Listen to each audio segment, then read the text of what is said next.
இப்போ என்ன ஷேர் பண்ண போனால் ஹாஸ்பிட்டலில் ஒரு இன்சிடென்ட் நடந்துச்சு. என்னன்னா 490 ரூபா பே பண்ணிவிட்டு ரிசிப்ட் வாங்கிட்டு வாடா, அப்போ தான் அதாவது மெடிக்கல் ஷாப் இப்படி அதாவது ஹாஸ்பிட்டலுக்குள்ளாரே தான். அந்த ஹாஸ்பிட்டல் போனீங்க எல்லாருக்கும் தெரியும்.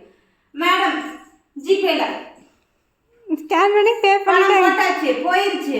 அதை நம்ம அங்கே பணம் போட்டோம் அப்படின்னு சொன்னால் தானே ரிசிப்ட் தருவாங்க. அதுக்கு முன்னாடி அங்கே 2 பேர் இருக்காங்க. மேடம்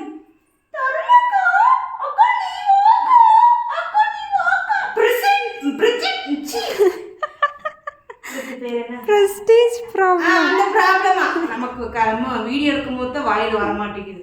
பிரஸ்டீஜ் ப்ராப்ளம் அப்படியே நிக்கிறாங்க.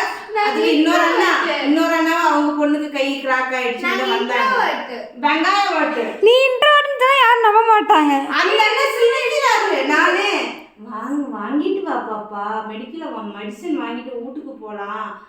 தண்ணியெல்லாம் சூடாகி போச்சு, கண்ணெல்லாம் கட்டி போச்சு. ஹாஸ்பிட்டலே 2 மணி நேரம் உட்காந்துருக்க. கவா கவா கவான்னு பப்பா குஞ்சாட்டம்.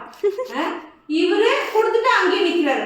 நாங்கள் சொன்னதை பார்த்துட்டு அவருக்கே காது கேட்டு திரும்ப சரி ஸ்கேன் பண்ணதை காட்டுங்கன்னு சொல்லி காமிச்சு. அவர் கேட்கலாம் இல்ல, நாங்க பார்த்துக்கிட்டு தான் கேட்கவே இல்லை. அப்புறம் இப்ப போறோம். இவ்வளோ ஓ பாப்பா